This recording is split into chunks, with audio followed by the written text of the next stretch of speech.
I move to strike the last word. The gentleman is recognized for 5 minutes. I thank my colleague and friend, Mr. Reed, and Mr. Chairman, I rise in strong support of this amendment, which would provide an adequate level of funding for the Non-Defense Environmental Cleanup Program. The Non-Defense Environmental Cleanup Program addresses the environmental legacy of former civilian and non-defense nuclear programs at sites across the country. The large quantity of hazardous and radioactive waste generated at these sites and the contamination that remains is one of our nation's largest environmental liabilities. The Department of Energy has an obligation to clean up this nuclear waste and protect local communities against risk to human health, safety, and the environment. And Congress has an obligation to fund the program at a sufficient level to clean up these sites thoroughly and expeditiously. However, quite simply, the amount of money appropriated in this bill is insufficient to do so. Mr. Chairman, continuing to underfund the cleanup of these nuclear sites will delay and extend project schedules, cause communities' commitments to state and local governments to be missed, and increase the overall cost in the long run.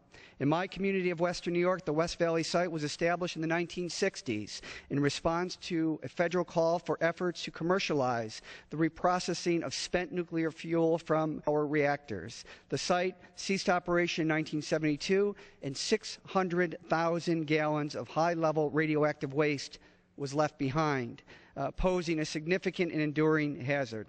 The land is highly erodible and contains streams that drain into Lake Erie. We have already seen a leak on the site level into a migrating plume of radioactive groundwater. The consequences would be environmentally and economically dire if this radioactive waste makes its way into the Great Lakes, the largest source of fresh water in the world, with 20% of the freshwater supply on Earth.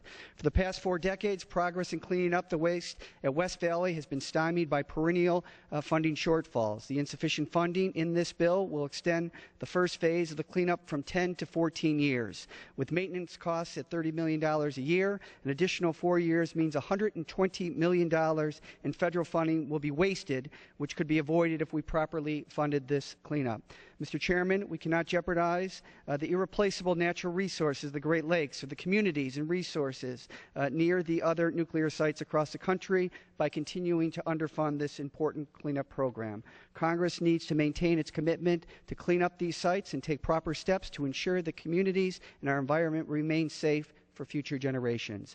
I am proud to work with my friend and colleague, Mr. Reed, on this important issue, and I urge support for this bipartisan amendment, and I yield back the balance of my time. The gentleman yields back the balance of his time. For what purpose does the gentleman from New Jersey rise? Mr.